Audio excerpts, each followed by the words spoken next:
Today I'll be auditioning with one of Blanche's monologues from Scene 6 of A Streetcar Named Desire.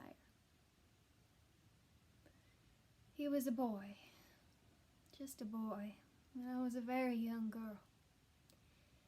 When I was 16, I made the discovery: love.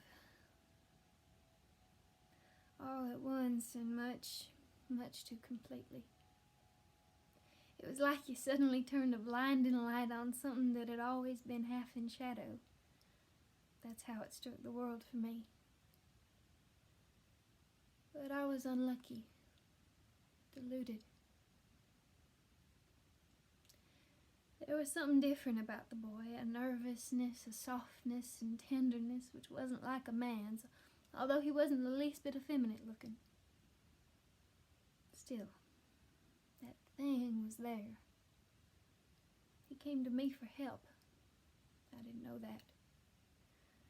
I didn't find out anything till after our marriage, when we'd run away and come back, and all I knew was I'd failed him in some mysterious way and wasn't able to give the help he needed but couldn't speak of. He was in the quicksands and clutching at me, but I wasn't holding him out. I was slipping in with him. I didn't know that. I didn't know anything except I loved him unendurably, but without being able to help him or help myself. Then I found out.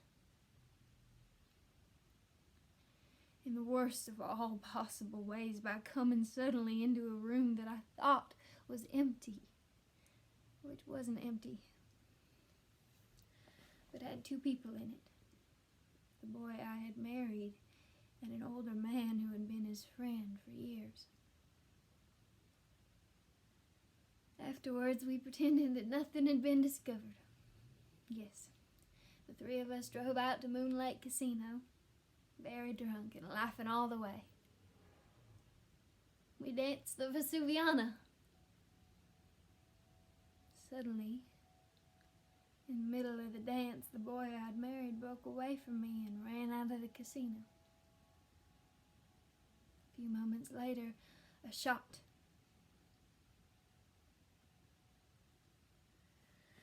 I ran out, all did. All ran and gathered about the terrible thing at the edge of the lake.